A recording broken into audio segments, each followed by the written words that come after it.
Hello and welcome to this special edition coming your way from Nile TV International regarding the latest developments in the Middle East and the Memorandum of Understanding that was signed between the United States and Iran to be concluding the war that took place for the past 3 or 4 months.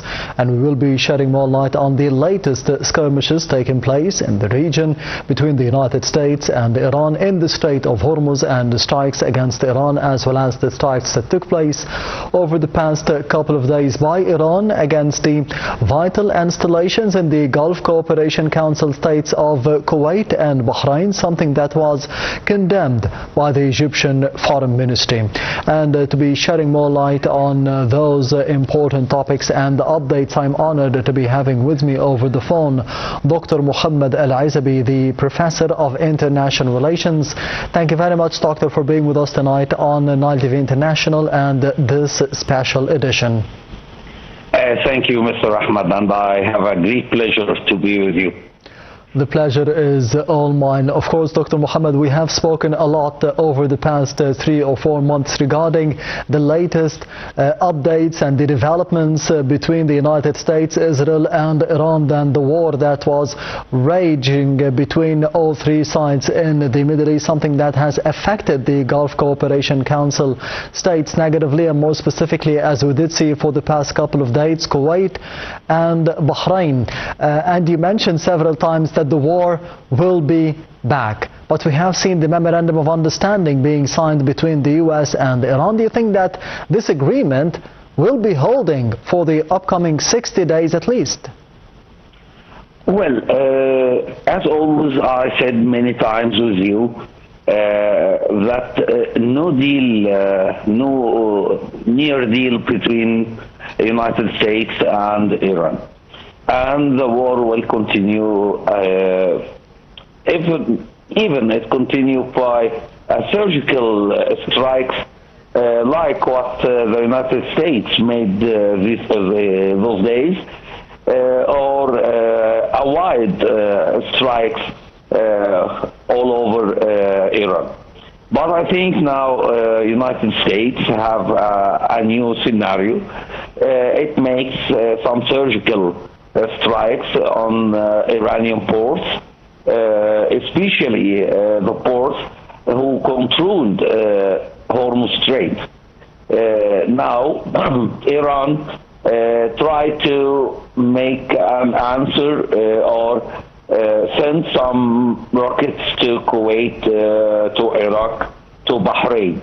And we wait if Iran will strike Israel. If Iran made this, the war will pack in a wide region, and Israel will strike Iran so hard after the Iranian attacks.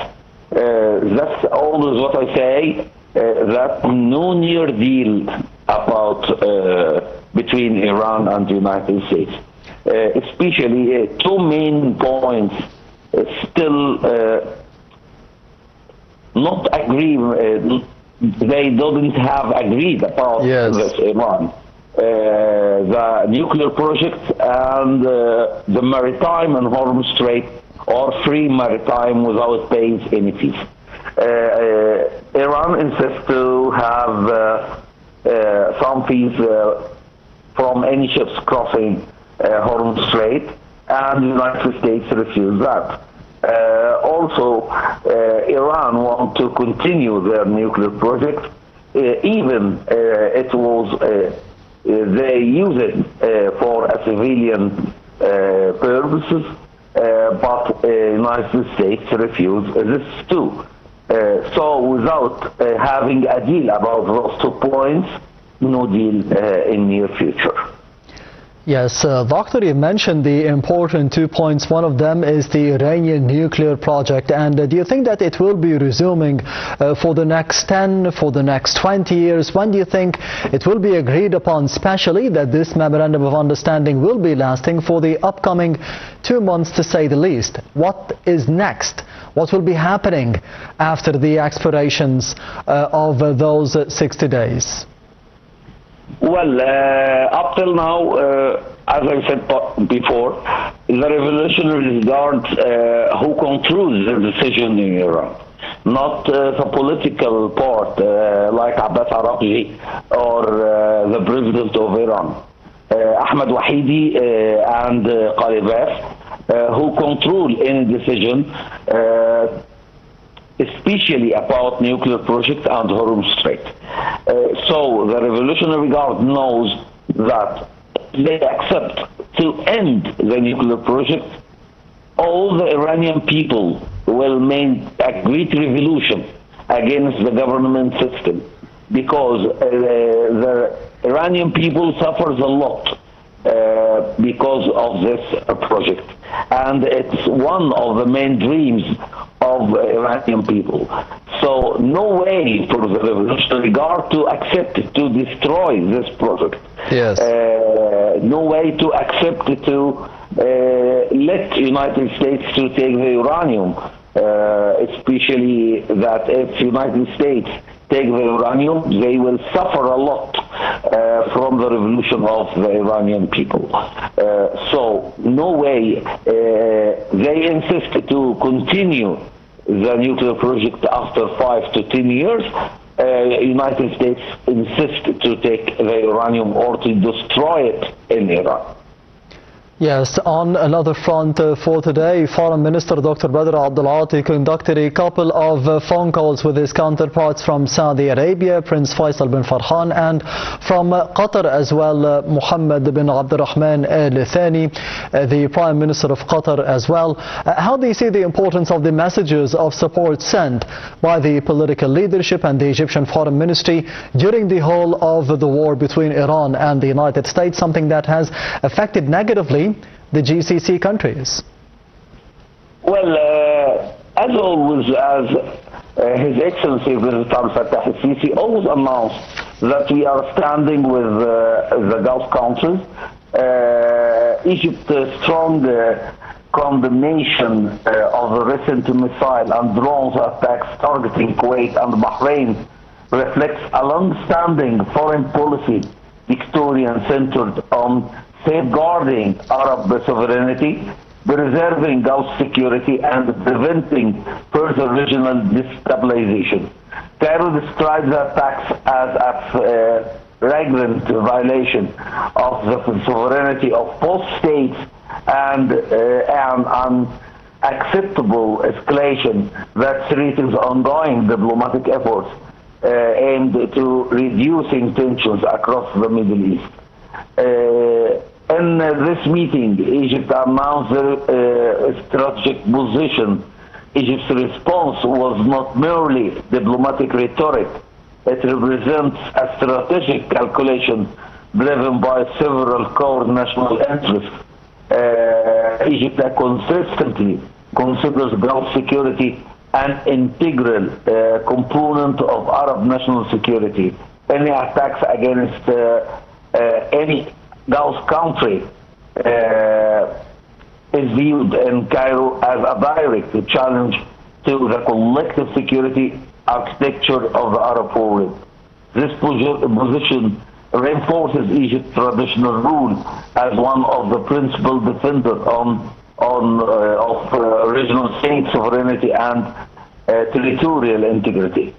Also, Dr. Badr Abdulati in this meeting announced many times that Egypt, by His Excellency President Abdel Fattah al-Sisi, refused any kind of attacks towards Gulf countries. Yes. They have discussed how to stop the escalation in the region, how to play a great role as a mediator between Iran and the United States to prevent any kind of regional war.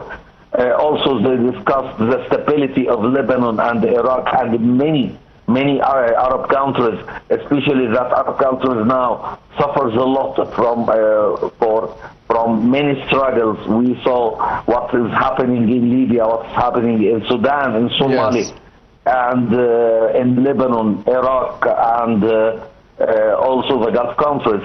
So in this meeting, Dr. Badr Abdel Ati tried to unify the situation by all Arab countries, try to have one main decision or one main strategy towards this struggle and to stop any escalation in the region. Yes, and finally, Dr. Mohamed Ezaby, as you mentioned, the escalations that could be taking place between the United States and Iran and Israel in the Middle East, as today we have seen the statements of the Foreign Minister of Iran, Abbas Araghchi, stating that any attempt by the American ships or by any other ship to be bypassing the Strait of Hormuz will be increasing the tensions in the Middle East. How do you think this threat by the Iranian foreign minister against the US and Israel and other entities will be panning out in the next few days? How do you think it will be translated on the ground? Well, Abbas Araghchi didn't speak from his mind. He speak but what Ahmed Wahidi told him to talk. Revolutionary Guard starts to think to close Hormuz Strait again.